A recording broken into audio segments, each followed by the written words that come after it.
1050 Newton បងប្អូនជាប្រភេទ motor ដោះប្រឡងអត់ប្រើខ្ជុងហើយជំនាន់ចុងក្រោយក្បាលប្រឡងដល់ទៅលេខ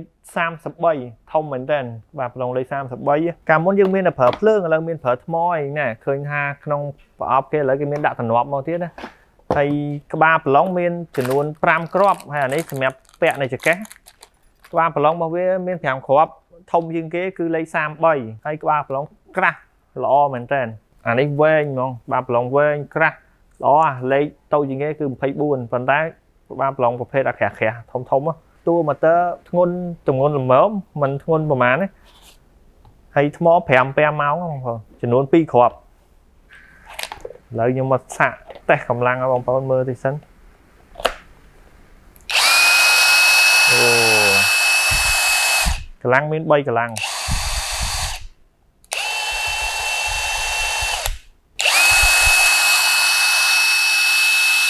1050 Newton បងប្អូន